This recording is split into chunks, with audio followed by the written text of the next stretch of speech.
আজ আমি বানাবো সয়াবিন দিয়ে পরোটা। এর জন্য পেঁয়াজ, লঙ্কা, গাজর, ক্যাপসিকাম নিয়ে নিয়েছি।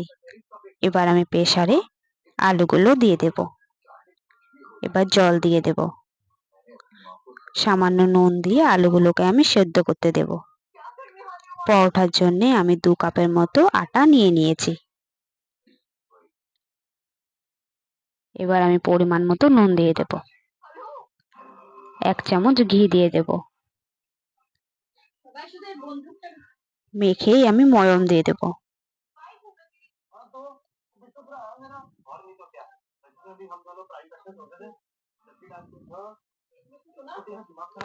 আটাগুলোতে আমার ভালো করে ময়ম দেওয়া হয়ে গিয়েছে।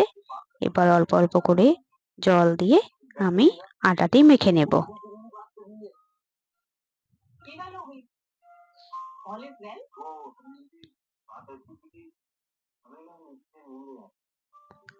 আটাটি আমার মাখানো হয়ে গিয়েছে।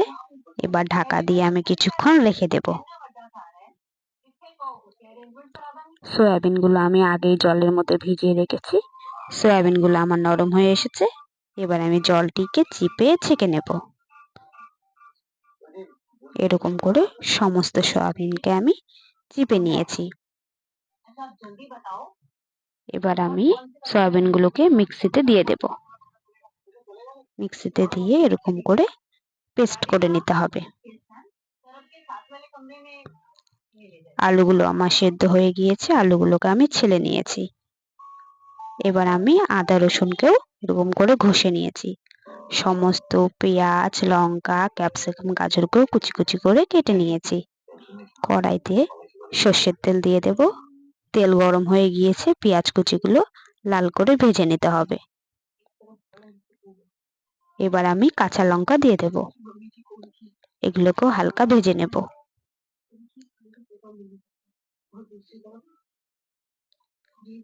এবার আমি আদা রসুন কুচি দিয়ে দেব। এগুলোকেও আমাকে হালকা ভেজে নিতে হবে। এগুলো আমার ভাজা হয়ে গিয়েছে। এবার আমি দিয়ে দেব গাজর কুচি, ক্যাপসিকাম কুচি। এগুলোকেও আমি ভেজে নেব।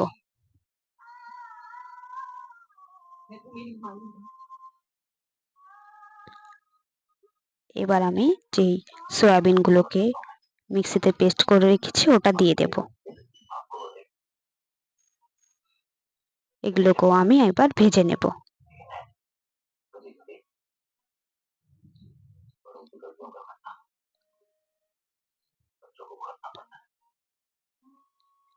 এবার আমি সেদ্ধ করে রাখা আলুগুলো এরকম করে ভেঙে ভেঙে দিয়ে দেব।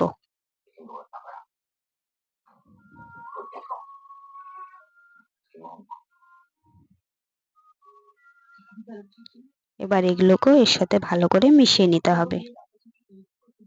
এগুলো যখন হালকা ভাজা হয়ে আসবে এবার আমি দিয়ে দেব স্বাদ মতো নুন, পরিমাণ মতো হলুদ গুঁড়ো। এবার আমি দিয়ে দেব জিরে গুঁড়ো, গরম মশলার গুঁড়ো। ভালো করে এগুলোকে এবার ভেজে নিতে হবে।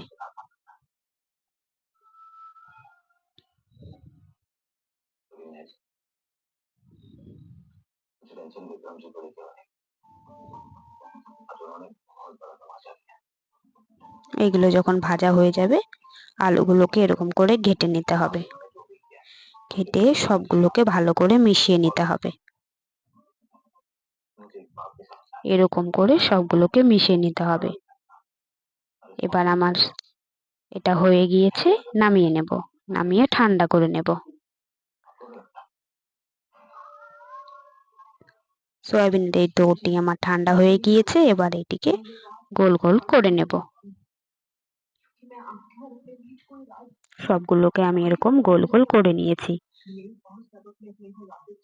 এবার আমি এই আটার থেকে ছোট ছোট করে লিচি কেটে নেব। এবার আমি এখানে শুকনো আটা দিয়ে দেব। এবার হাতের সাহায্যে এরকম করে এগুলোকে বড় করে নিতে হবে।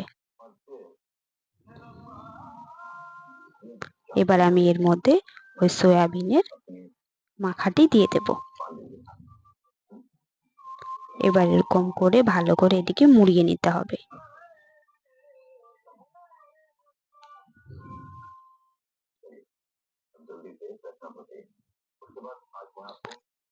এরকম করে ভালো করে এটিকে চাপা দিয়ে দিতে হবে। এবার আস্তে আস্তে এটিকে বেলে নিতে হবে। বেশি চাপা দেবে না, যাতে ভিতর থেকে এটি বেরিয়ে না আসে।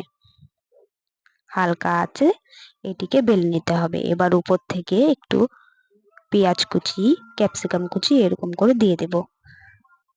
বেলনির সাহায্যে এটিকে এরকম করে ঠেসে দিতে হবে। এবার আমার এটা হয়ে গিয়েছে। তাওয়াতে আমি রুটিটি দিয়ে দেব।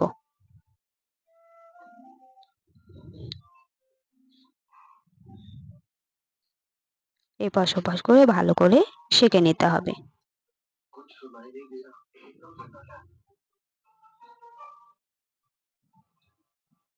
এবার আমি এখানে সাদা তেল দিয়ে দেব। দিয়ে ভালো করে আমি পরোটাটিকে সেঁকে নেব।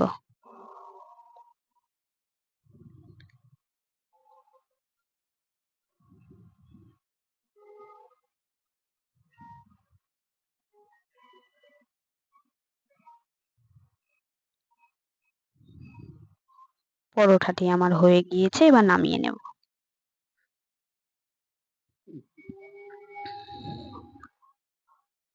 সবগুলোকে আমি এরকম করে ভেজে নিয়েছি। এতেই তৈরি হয়ে যাবে আমাদের সয়াবিনের এক দারুণ পরোটা। এরকম করে বাড়িতে একবার খেয়ে দেখুন, দারুণ লাগে খেতে এই সয়াবিনের পরোটা।